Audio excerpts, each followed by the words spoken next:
आज हमारे साथ ध्रुव हैं और ध्रुव ने रिसेंटली इफिकेसी का एक इंटरव्यू क्रैक किया है जो कि पोजीशन थी स्टैटिस्टिकल प्रोग्रामर की। तो ध्रुव ने कुछ टाइम पहले सैस सीखा था। तो ध्रुव आज अपना पूरा इंट्रोडक्शन देंगे और पूरी जर्नी शेयर करेंगे, जिससे आप लोगों को भी अगर ये जर्नी स्टार्ट करनी हो, स्विच करना हो, तो आपको पूरी इन्फॉर्मेशन मिले, एक पूरा रोड मैप मिले और एक पूरा आइडिया मिले। So Dhruv, can you give your introduction? मेरा नाम ध्रुव पटेल है और मैंने बीटेक कंप्लीट की है इन मैकेनिकल इंजीनियरिंग एंड मैं पास आउट हूँ 2022 एंड 7th और 8th सेम में मैं सर्च कर रहा था कि कैसे mechanical to IT career switch करा जाए। तो मैंने आपकी ऑनलाइन वीडियोस देखी यूट्यूब पर कि कैसे मैकेनिकल से आईटी में कैसे स्विच कर सकते हैं। तो फिर उसके बाद मैंने आपको कनेक्ट किया और उसके बाद मैंने ट्रेनिंग ली आपके साथ सैस सॉफ्टवेयर। तो इट मीन्स आप अपने लास्ट ईयर में आपने एक वीडियो देखी थी, तो आप इंटरनेट पे थ्रू कुछ सर्च कर रहे थे कि मुझे स्विच होना है या ऐसा करना है?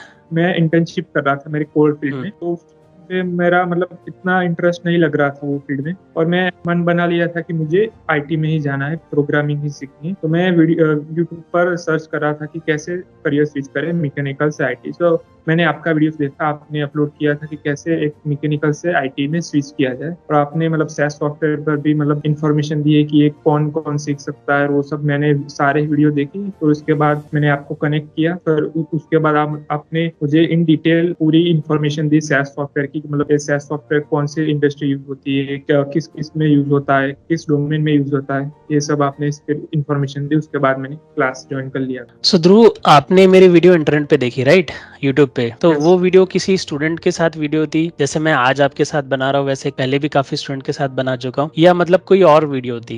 यस सर, वो सैस सॉफ्टवेयर पर थी कि आपने बताया था कि मैकेनिकल टू आईटी में कैसे स्विच किया था। आपने सैस का भी बताया था और सैस का भी बताया था उस वीडियो में। तो ध्रुव, एक और चीज, एक क्वेश्चन आपसे, जैसे इंटरनेट पे एक बेसिक सा कंफ्यूजन होता है, बहुत सारी चीजें अवेलेबल है, राइट? आप इंटरनेट पे जाओगे तो मतलब 1 करोड़ से पैकेज से लेके 1 लाख का पैकेज, बहुत सारा मटेरियल अवेलेबल है और टन्स ऑफ सॉफ्टवेयर है। तो आपको कैसे ऐसा लगा? जैसे मेरे चैनल पे मेजरली मैंने 2 चीज की ज्यादा वीडियो बनाई है, सैस और सैप। सैस के ऊपर मैं खुद ट्रेनिंग देता हूँ और बाकी चीजों के लिए मैं कंसल्टिंग देता हूँ। तो आपको कैसे ऐसे लगा कि मुझे, बिकॉज बहुत सारे वीडियोस है, बहुत सारे क्रिएटर है, बहुत सारे सॉफ्टवेयर्स है, बहुत सारे जॉब रोल्स है आईटी में, आपको कैसा ऐसा लगा कि मुझे यही चीज चूज करनी चाहिए? मतलब वो कैसे डिसाइड किया? बिकॉज यहाँ पे काफी लोग कंफ्यूज हो जाते हैं, इसलिए मैं आपसे जानना चाहता हूँ। यस सर, मैंने आपका वीडियोस देखा तो मुझे अच्छा लगा कि ये मतलब कोई भी बैकग्राउंड का स्टूडेंट ये सीख सकता है। इसमें ऐसा नहीं है कि ये पर्टिकुलर बैकग्राउंड का स्टूडेंट ही सीख सकता है। तो मैंने आपकी सारी, मतलब आप 1 साल से मैं आपको फॉलो कर रहा था यूट्यूब पर, सारी वीडियो देखता था। तो मुझे ये लगा कि ये सर अच्छे से मुझे सिखा सकते हैं सैस सॉफ्टवेयर और बाद में भी अच्छा गाइडेंस दे सकते हैं, मुझे ऐसा लगा। इसलिए मैंने ये सॉफ्टवेयर चूज किया और आपका इंस्टीट्यूट चूज किया। अब दूसरा क्वेश्चन ध्रुव, जैसे कि अब आपने ये डिसाइड कर लिया था कि सैस मतलब एक अच्छा टूल है, तो फिर दूसरा डिसीजन ये कंफ्यूजन होता है कि पहली चीज हमें ये कंफ्यूजन रहता है कि हमें क्या सीखना है, राइट? तो आपने वीडियो देखी, आपको लगा कि हाँ ये अच्छा सॉफ्टवेयर है, ये थोड़ा अच्छे से सिखा सकते हैं, बट ये डिसीजन कैसे आया कि मुझे यहीं से सीखना चाहिए? बिकॉज आपके पास मल्टीपल ऑप्शंस होंगे, राइट? आप कहीं से भी कोई चीज़ सीख सकते हो।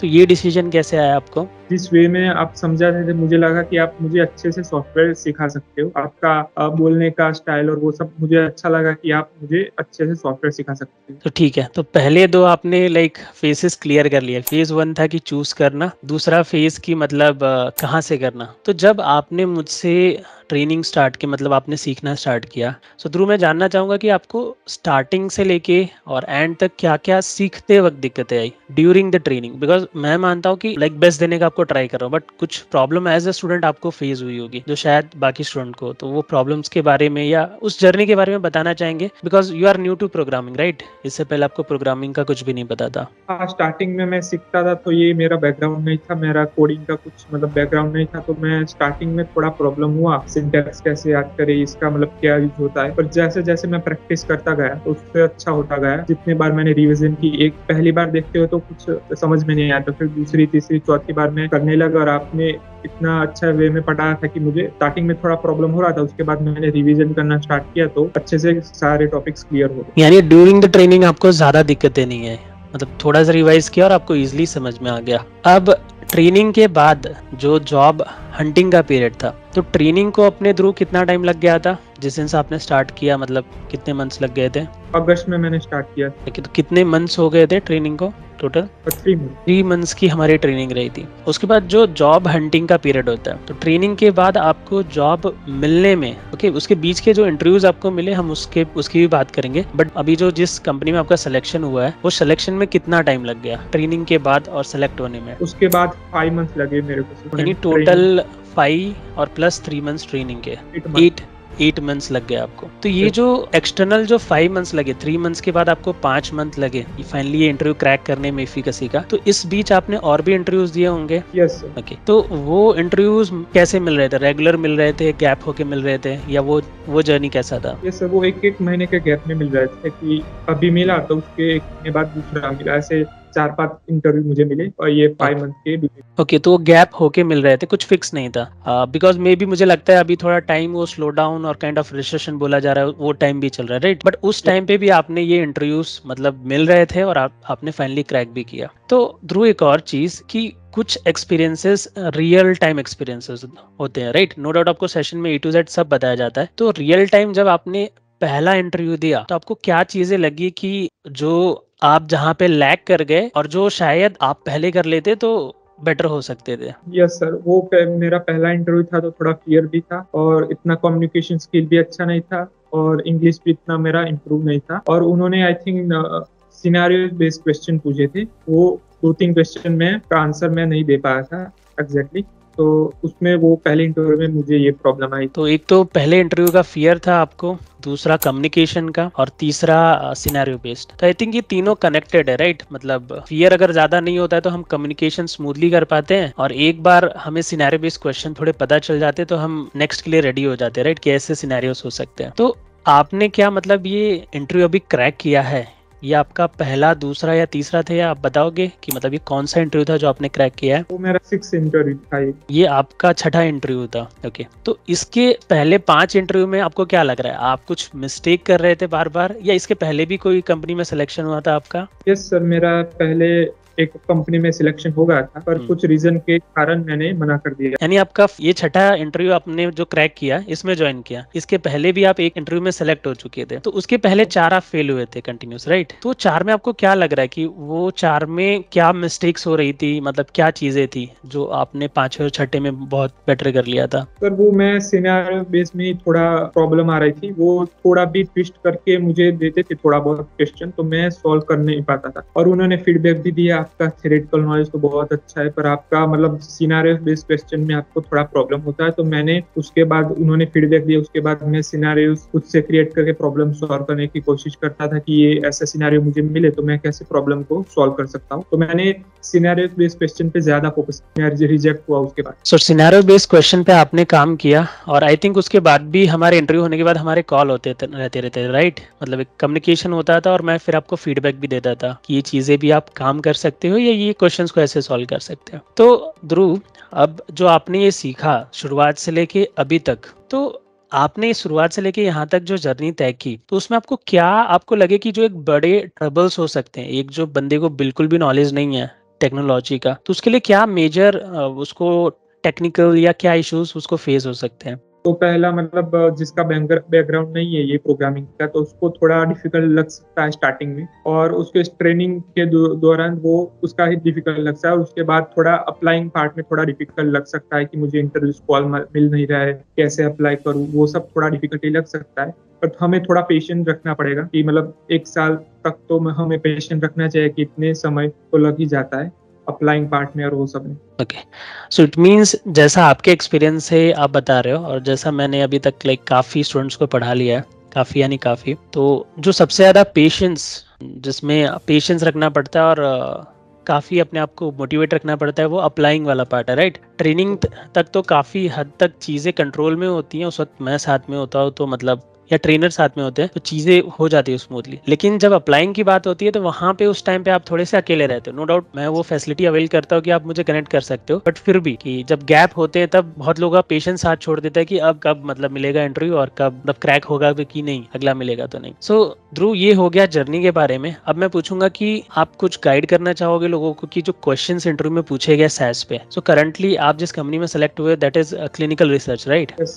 तो आप कुछ गाइड करना चाहोगे कि वो इंटरव्यू का जो आपने ये 6 इंटरव्यू दिए, राइट? तो इंटरव्यू के क्या पैटर्न होते थे, थोड़ा सा मतलब एक एक क्वेश्चन नहीं बट एक पैटर्न बताओगे थोड़ा सा? तो वो फोकस हमें रिज्यूम में जो जो टॉपिक्स मेंशन किए तो 90% वो ट्राई करते हैं कि उसमें से ही पूछे जाए, और स्टार्टिंग में भी पूछ लेते हैं कि आपके ट्रेनिंग में आपने कौन कौन से टॉपिक सीखे, उसमें से ही वो पूछते हैं, और उसके बाहर के चांसेस कम है क्वेश्चन पूछने के। यानी जैसा आपने सीवी में मेंशन किया है उसी के हिसाब से आपसे पूछते हैं, या तो पूछते हैं यस। कि आपने जो ट्रेनिंग ली है वहाँ पे क्या क्या टॉपिक्स किए हैं, यस। अकॉर्डिंगली वो उसके पूछते हैं। बेस पर ज्यादा फोकस करते हैं। I think 70 to 80% question base पर से आते हैं, और उसके बाद 20-30% वो एडवांस और क्लिनिकल में पूछते हैं, पर उतना ज्यादा फोकस नहीं रहता है एडवांस और क्लिनिकल में, ज्यादा फोकस का बेस पर ही ज्यादा होता तो सबसे ज्यादा फोकस होता है वो बेस पे होता है, बाकी रिमेनिंग एडवांस और क्लिनिकल पे होता है। अब आप कुछ ऐसा मतलब बताओगे ट्रिक या ऐसे कुछ मेथड आप अपनी तरफ से, ठीक है, जो आपने पर्टिकुलरली कुछ फॉलो किया अपने आप को इम्प्रूव करने के लिए, चाहे वो बेस में हो गया, चाहे एडवांस में हो गया, चाहे वो क्लिनिकल में हो गया, कि आपने जो रिवाइज किया या आपने जो प्रैक्टिस किया उसकी क्या स्ट्रेटेजी थी? है। सर मैं पहले तो नोट्स बना लेता था कि कोई भी मतलब ये फंक्शन है उसका मैं नोट्स पढ़ता था, ये फंक्शन करता क्या है, तो वो डेफिनेशन पढ़ने के बाद मैं सिंटेक्स पढ़ता था कि याद रखता था सिंटेक्स, तो सिंटेक्स पढ़ने के बाद मैं कोडिंग करता था और प्रैक्टिस पर ज्यादा फोकस करता था कि ये पर्टिकुलर फंक्शन होगा उसका मतलब कैसे मैं अलग अलग सिनेरियोस क्रिएट कर सकता हूँ, कैसे मतलब इंटरव्यूज में पूछे जा सकते हैं ऐसे अलग अलग वेज में। तो मेरा पढ़ने का तरीका ऐसा था। यानी आप नोट्स बनाते थे और डेली प्रैक्टिस करते थे उस चीज़ को। ओके।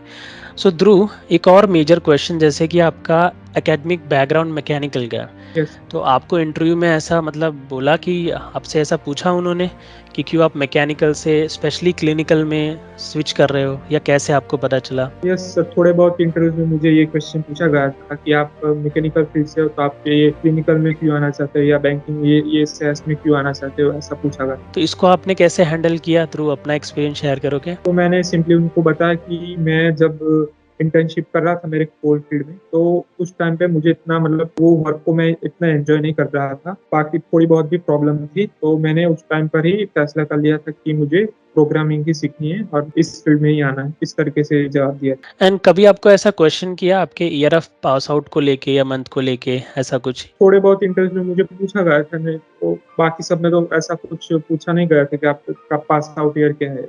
सो आपका पास आउट ईयर एक्चुअल में क्या है ध्रुव? 2022। 22। ओके, सो मोस्टली 22 और लाइक वी आर इनटू 23, तो कुछ ज़्यादा डिफरेंस नहीं है, इसलिए यस। मेरे ख्याल से नहीं पूछा गया। सो गाइस, अगेन ये दो क्वेश्चंस जो ईयर को लेके और मतलब एजुकेशन को लेके, इसके बारे में मैं अपने सेशंस में भी बताता हूँ कि क्या आंसर करना है, कैसे आंसर करना है। तो एक्चुअल में आपको जब 2 3 या 4 साल से ज़्यादा गैप हो जाता है ना, तब या तो आप दूसरी फील्ड में जॉब कर रहे हो या तो गैप, दोनों ही चीज़ में आपको थोड़ा जस्टिफाई करना पड़ता है। और जब वो टोटली गैप हो ना, आप दूसरी फील्ड में जॉब कर रहे हो तो वो तो वर्किंग कहलाएगा, आप बता सकते हो मैं वर्क कर रहा हूँ, लेकिन गैप हो तो आपको जस्टिफाई करना पड़ता है। इंटरव्यूअर को मेजर प्रॉब्लम नहीं होती, आपको बताना पड़ता है कि वो क्या रीजन से जिसकी वजह से गैप हुआ, एंड दैट्स ओनली थिंग। आप क्यों स्विच कर रहे हो उसमें कोई मेजर उनको प्रॉब्लम नहीं होता, but you want to justify, आपको बताना पड़ता है कि लाइक क्या रीजन से या कैसे ये प्रोसेस स्टार्ट हुआ। Okay, they just want to understand you. मैं बार बार कहता हूँ, it's not only the technical, सिर्फ टेक्निकल ही नहीं होता इंटरव्यू में जो आपको मतलब उस तरह से समझते हैं, as an person as well they want you to understand, क्योंकि आप उनकी टीम में काम करने वाले हो। Okay, they want to understand कि जो बंदे उनकी टीम में काम करने वाले लाइक कैसे उन्होंने डिसाइड किया या क्या चीज़ें हैं ओवरऑल। एंड ध्रुव, तो एक और चीज़ की लाइक आपने जैसे सहस आपको पता है काफ़ी जगह सॉफ्टवेयर यूज़ होता है, मोस्टली क्लिनिकल, बैंकिंग या इंश्योरेंस में, तो आपने कैसे ये डिसीजन लिया कि मतलब आपको क्लिनिकल में ही जाना है? यस सर, मुझे क्लिनिकल में ज्यादा मतलब अच्छा लगता था वो टॉपिक्स और वो सब, क्लिनिकल का मुझे थोड़ा एक्साइटिंग ये लगता था ये डोमेन, मैं क्लिनिकल चूज किया सर। और एक और चीज़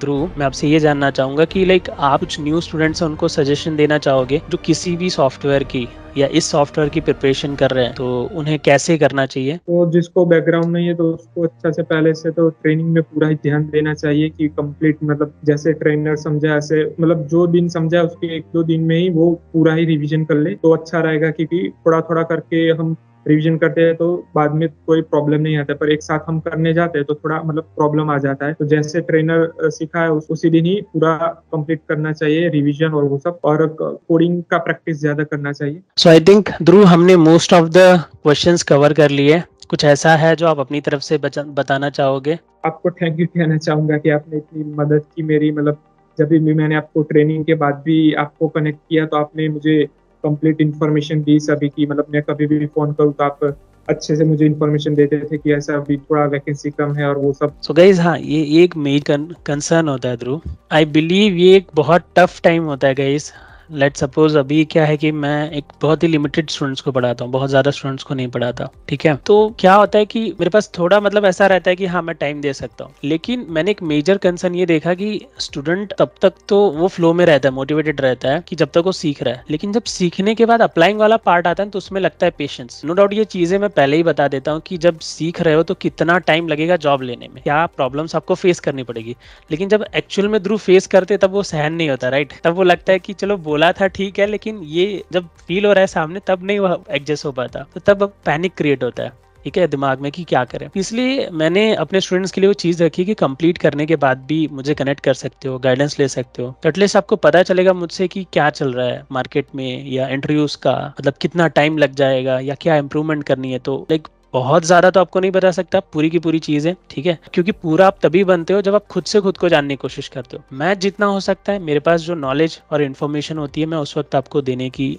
जरूर कोशिश करता हूँ। और देखो एक चीज है गाइज, मैं आप सभी को बताना चाहूंगा, ध्रुव यहाँ पे जो थे, मैं ऐसा नहीं बोलूंगा कि टैलेंटेड थे, ओके, बट ध्रुव कंसिस्टेंट थे, that needs to be accepted. कि ध्रुव जो भी वो करते थे मतलब वो रेगुलरली करते थे, मतलब लेट्स सपोज कभी गैप भी हुआ तो उन्होंने उसको कवर कर लिया। तो मैं हमेशा सबसे यही कहता हूँ कि जो भी आप पढ़ रहे हो उसको रेगुलरली पढ़ो। एक दिन 10 घंटे करने से कुछ नहीं होगा, हर दिन एक एक घंटे भी किया, मैं साफ बोलता हूँ कि मैं जो सिखाता हूँ सेशन में 1 से 1.5 घंटे का सेशन और डेढ़ घंटा प्रैक्टिस किया डेली, बहुत हो गया। तो ट्रू बहुत हो गया और सिलेक्शन के लिए संडे को कभी टाइम मिलता है तो अच्छे से कर लो, बट वो कंसिस्टेंसी मैटर करती है। और एक और चीज लास्ट में मैं बोलना चाहूंगा कि इसको आप अपने लिए सबसे इंपॉर्टेंट चीज मानना, वेरी इंपॉर्टेंट थिंग, टिप मैं दे रहा हूँ सबको। देखो सारे कैंडिडेट जो होते हैं, लेट सपोज ध्रुव हमारे सामने बैठे हैं, तो कोई भी कैंडिडेट जो कहीं पे पढ़ाई कर रहा है, किसी चीज की तैयारी कर रहा है, तो वो कभी फेल होने के लिए नहीं करता, ना सेलेक्ट होने के लिए नहीं करता, ना सीखने के लिए नहीं करता, सभी सीखने के लिए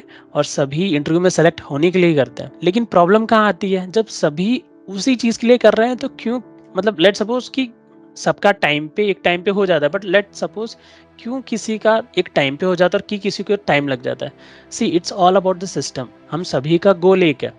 ध्रुव जिस बैच में थे उस बैच में सभी का गोल एक है, आई वॉन्ट अ जॉब, ठीक है, I want a job in clinical और XYZ, या एक अच्छी कंपनी में एक अच्छे पैकेज के साथ, सबका गोल एक ही था। बट सिस्टम गोल अगर अलग हुआ थोड़ा बहुत चल जाएगा, देखो सबका तो कॉमन ही सबको लेनी है, बट आपका सिस्टम आप जो रेगुलरली फॉलो कर रहे हो ना वो गोल को अचीव करने के लिए, वो बहुत मैटर करता है। वो डिसाइड करता है सिस्टम कि आप अपना गोल अचीव करोगे कि नहीं। तो आपने क्या सिस्टम क्रिएट किया है, यानी आप किस तरह से प्रैक्टिस कर रहे हो, कैसे टाइम दे रहे हो, क्या आपने कुछ उसके लिए क्रिएट किया है रोड मैप कि डेली कैसे एग्जीक्यूट करोगे। Magic is not gonna happen at a sudden in the interview day, okay, वहां उस दिन अचानक से नहीं होने वाला। That needs to be practice from the day 5, day 10 और डे 1। उसकी शुरुआत हमें पहले से करनी पड़ेगी। तो कंसिस्टेंसी एक चीज होती है जो एक सिस्टम क्रिएट करती है एक सक्सेसफुल चीज के लिए या अचीवमेंट के लिए या गोल को अचीव करने के लिए। एक गोल आपने डिसाइड कर लिया है कि मुझे ये करना है, वो कभी डिसाइड नहीं करता। तो या तो आप कंसिस्टेंट हो तो बेहतर रहता है, या तो आप अपने लिए सिस्टम क्रिएट कर लो कि इतना से इतना मैं टाइम असाइन करता हूँ उस चीज के लिए और मैं करूंगा ही करूंगा। एंड अगेन गाइस कि मैं आपको मेरे एग्जांपल से भी एक चीज बताना चाहूंगा कि I also belong from mechanical, और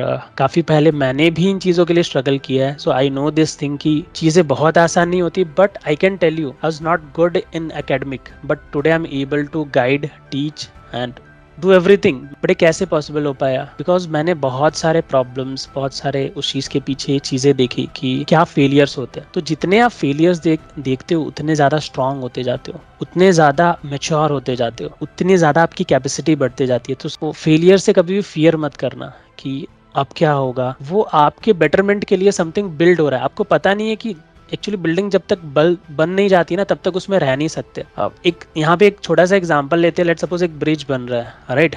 तो जब भी कहीं ब्रिज बनता है, लेट्स बेंगलोर में मेट्रो का काम चल रहा था। बेंगलोर में ऑलरेडी इतना ट्रैफिक और रश है कि जब मेट्रो का काम शुरू हुआ, स्पेस एक्वायर्ड कर ली गई मेट्रो के लिए, और ज्यादा ट्रैफिक होने लगा। लेकिन जैसे ही वो मेट्रो का काम पूरा हो गया, ट्रैफिक भी कम हो जाएगा और चीज़ें और स्मूथ हो जाएंगी। तो जब अपने आप को बिल्ड कर रहे होते हो ना, let's suppose example with the metro, जब अपने आप को बिल्ड कर रहे होते हो तो प्रॉब्लम्स बढ़ जाती हैं, ठीक है। लेकिन जैसे आप अपने आप को बिल्ड कर लेते हो चीज़ें स्मूथ हो जाती हैं। So that is a part of life, ठीक है। ऐसे बहुत सारी चीजें हैं, तो I believe if I can do it long back, if like Dhruv can do it, like not only Dhruv, बहुत सारे स्टूडेंट्स को मैंने पढ़ाया है, काफ़ी स्टूडेंट्स ने क्रैक किया है मल्टीपल कंपनीज में। They don't even have the background, okay, उनके पास कोई एजुकेशनल रिलेवेंट बैकग्राउंड नहीं था, कोई रिलेवेंट नॉलेज नहीं था। They just started, okay, they just started and उन्होंने कंसिस्टेंसी रखी और वो गोल तक पहुंच गए। तो ओनली डिफरेंस, किसी को कोई चीज़ नहीं मिल रही तो उसके दो ही कारण है। पहला कि आपने शुरू ही नहीं किया है तो पहुंचना मुश्किल है। दूसरा कारण कि आप कंसिस्टेंट नहीं हो, आपने कोई सिस्टम नहीं क्रिएट किया उस चीज़ के लिए। आपका गोल है सिर्फ वो, डेली एक्टिविटी बताएगा ना कि आप वो गोल तक पहुंचोगे कि नहीं। गोल देखने से तो हमें पता नहीं चलेगा मेरा गोल वो है, but what I am doing to achieve that goal, that matters a lot. और बाकी सीखना, रिवाइज करना, फेल होना, that is a part of the process. So guys, Yes. that's all for today, and again congratulations to Dhruv for his new journey. Congratulations to all, ठीक है। आप जो भी कर रहे हो आपके लिए भी, and because today it's Dhruv, next day you will be there, आप जो भी कर रहे हो। So at the end, Dhruv, would you like to tell anything to the viewers or we can conclude the session? जो भी start कर रहे हैं, ये मतलब करने चाह रहे हैं, तो उसको मैं इतना ही कहना चाह रहा हूँ कि सर ने जैसा बताया कि कंसिस्टेंस रहना चाहिए, कि रोज 1-2 घंटे पढ़ना चाहिए। मैं भी आई थिंक जब से स्टार्ट किए थे क्लासेस तो मैं भी 2-3 घंटे ही पढ़ता था, पर हर रोज पढ़ रहा था। तो कंसिस्टेंस रहना चाहिए ट्रेनिंग खत्म होने के बाद। सो ये एक कॉमन चीज़ है, कंसिस्टेंसी। एंड सेकंड चीज़ पे बात कर लेते हैं गाइस, कि देखो दो मेजर फियर होता है एक स्टूडेंट के मन में, कि पहला सिर्फ 80% जो पॉपुलेशन है ना वो लो होती है एकेडमिक में, 10, 20, 30% ही एकेडमिक में अच्छे होते हैं। पहला कि मेरा एकेडमिक बुरा है, क्या मैं कोई ऐसी चीज कर पाऊंगा कि नहीं। दूसरा, अभी भी 70% या 80% पॉपुलेशन का कम्युनिकेशन और इंग्लिश नहीं अच्छा है, ठीक है। तो उनका ये फियर होता है मेरा कम्युनिकेशन इंग्लिश अच्छा नहीं है, कि मैं कुछ ऐसा कर पाऊंगा कि नहीं। और तीसरा, मेरे रिलेटिव्स में या मुझे कोई गाइडेंस नहीं है तो मैं कर पाऊंगा कि नहीं। पहला, नो डाउट एकेडमिक आपका अच्छा है तो आप शायद सिंसियर थोड़े हो सकते हो। एकेडमिक का आपके कैरियर में रोल वो 20 to 30% ही रहता है। सेकेंड चीज़ की बात करें कि आपका कम्युनिकेशन और इंग्लिश अच्छा नहीं है, लेट्स सपोज। सो गाइज, आपके सामने ध्रुव बैठे हैं, इनका भी कम्युनिकेशन और इंग्लिश अच्छा नहीं है। नॉट ध्रुव, बहुत सारे मेरे स्टूडेंट हैं जिनका कम्युनिकेशन इंग्लिश ना के बराबर था। And I believe we all are learning, हम सभी सीख रहे हैं, किसी का परफेक्ट नहीं है। बट अगेन यहाँ पे क्या हुआ, किसी ने आपसे पहले स्टार्ट कर दिया तो वो एक लेवल तक तो पहुंचा। लेट्स सपोज ध्रुव एक लेवल तक तो पहुंचे, आपने स्टार्ट ही नहीं किया, आप जस्ट सोच रहे हो बैठ के कि मतलब मेरा है ही नहीं, मैं कैसे करूंगा। तो अलग ही बात है, आपने स्टार्ट ही नहीं किया, आप कहीं पे भी नहीं पहुंच पाओगे। You need to start it. तीसरी चीज़ कि आपको गाइडेंस नहीं है। मैं सिर्फ यहाँ सैस या इसी चीज़ की बात नहीं कर रहा, XYZ के लिए आपको गाइडेंस नहीं है तो आप कैसे करोगे, क्या करोगे। सी, अगर आपको कुछ करना है तो आप कहीं ना कहीं से कुछ ना कुछ ढूंढ ही लोगे, ओके। आप कोई ना कोई तो ढूंढ ही लोगे और आप वहां पहुंच ही जाओगे। अगेन यहाँ पे फैक्टर आता है कि आपको एक्चुअल में वो करना है कि नहीं, आपके अंदर से कितना वो है, फायर कितना है आपको चीज करने के लिए। अगर आप जस्ट सोच रहे हो तो सोच ही रह जाएगी, राइट। वो इम्प्लीमेंटेशन में कुछ आएगा नहीं। तो सबसे पहली चीज स्टार्ट करना। दूसरी चीज, डेली अपने अंदर 1% इंप्रूवमेंट लाओ। अगर एक साल में इंप्रूव करते हो तो काफी इंप्रूवमेंट हो जाएगा, अगर डेली 1% भी इंप्रूवमेंट लाते हो। और उसी चीज को हम सिस्टम बोलते हैं, एक वर्ड कंसिस्टेंसी बोल लो, सिस्टम बोल लो, कि आप रेगुलरली क्या कर रहे हो ना डेली, उसी पे आपका आगे का जो अचीवमेंट है, सक्सेस या गोल डिसाइड होगा। तो गाइस, आशा करता हूँ इस वीडियो में आपको कुछ ना कुछ या काफी कुछ सीखने मिला हो। ओके, आज का ये वीडियो यहीं पे ख़त्म करते हैं। And again congratulations to Dhruv, and again thank you Dhruv for this video.